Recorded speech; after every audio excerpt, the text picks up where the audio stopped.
Welcome दोस्तों, आप सभी लोगों का मेरे इस चैनल में स्वागत है, जहां हम लोग हर एक नई वीडियो में एक्सेल के बारे में अलग-अलग छोटी-छोटी ट्रिक को स्टडी करते हैं। मेरे इस चैनल में सबसे खूबसूरत, सबसे ब्यूटीफुल थिंग्स ये है कि मैं आपको एक जो हमारी रोजाना की आमतौर की लैंग्वेज है, हिंदी, इंग्लिश मिक्स, उसमें मैं आपको एक ट्रिक बताता हूँ। आज का हमारा टॉपिक है कि अगर हमारे पास एक बहुत बड़ा डाटा है, ह्यूज डाटा है, उस डाटा को अगर हमें अपनी रिक्वायरमेंट के अकॉर्डिंग फॉर्मेटिंग करनी है, तो हम कैसे करेंगे?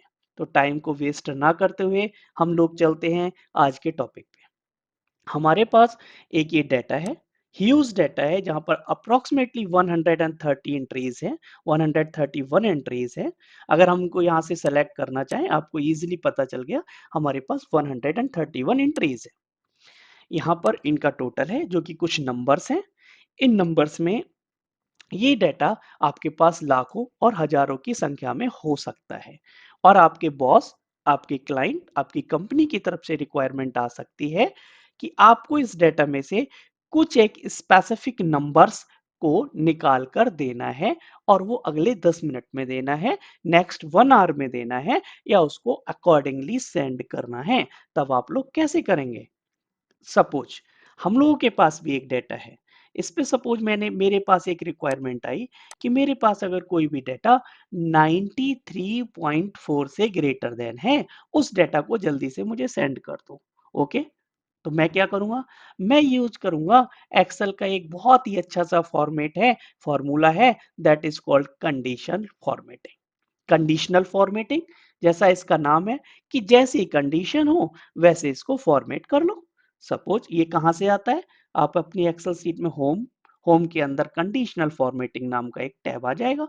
हम क्या करेंगे? हमने जिस डेटा पे फॉर्मेटिंग लगानी है उस रो को सेलेक्ट किया, डी को मैंने सेलेक्ट कर लिया। यहाँ पर कंडीशनल फॉर्मेटिंग में गया, highlight the cell rules means जिस सेल पे मैं रूल लगाऊं उसको हाईलाइट कर दो। क्या रूल लगाना है? Greater than. ग्रेटर देन किससे? भाई ग्रेटर देन मैंने रूल लगाया था कि 93 पॉइंट कुछ मेरा जो डाटा था उससे ज्यादा हो उसको हाईलाइट करना है, उस डाटा को 93.4।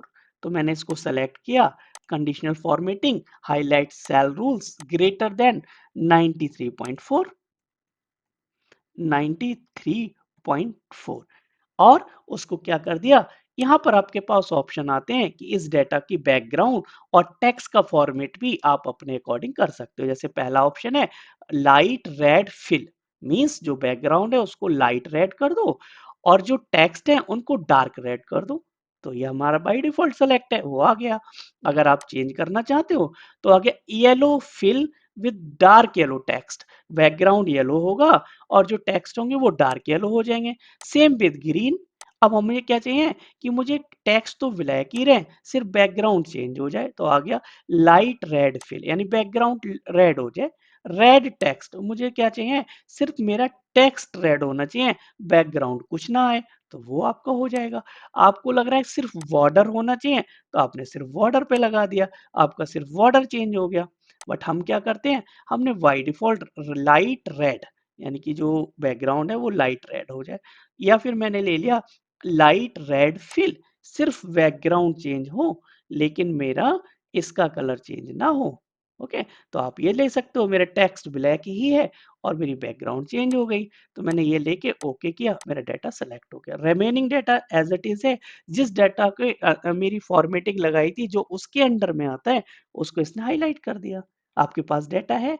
अब नेक्स्ट क्वेरी आती है कि इस डेटा को मैं कॉपी कैसे करूं? अगर मैं ऐसे वन बाय वन कॉपी करूंगा तो मे बी टेकिंग टाइम। उसके लिए एक दूसरा ऑप्शन है, मैंने फिर से इसको सेलेक्ट किया।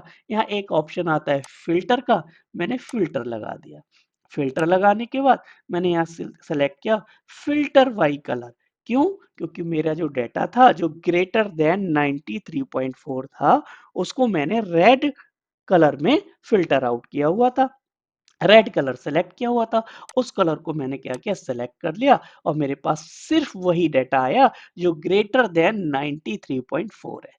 बहुत कम टाइम में हमने वो डाटा निकाल दिया। अब ये डाटा आपको अगर किसी को सेंड करना है, आप इसको कॉपी करो, पेस्ट करके आप इस डेटा इजी वे में किसी को भी within 10 minute, within 5 minute easily way में सेंड कर सकते हो। तो इस तरह से एक्सेल हमारे लिए हमारे डे टू डे वर्क में, ऑफिस में या हमारे बिजनेस में बहुत हेल्पफुल हो सकता है विद द हेल्प ऑफ छोटी-छोटी ट्रिक्स। सो अगर ये वीडियो आपको किसी हेल्प आई हो, किसी काम की लगी हो, आपको इसका वे, आपका इसको तरीका, लैंग्वेज पसंद आई हो, तो इस वीडियो को लाइक करो और चैनल को सब्सक्राइब करो। चैनल से जुड़े रहने के लिए आप इसको सब्सक्राइब करो। मैं आगे भी इस छोटी-छोटी ट्रिक की तरह से आपको नई-नई वीडियो के माध्यम से आपको नई-नई इन्फॉर्मेशन देता रहूँगा। तो thank you guys, thanks for watching this video, take care, bye bye.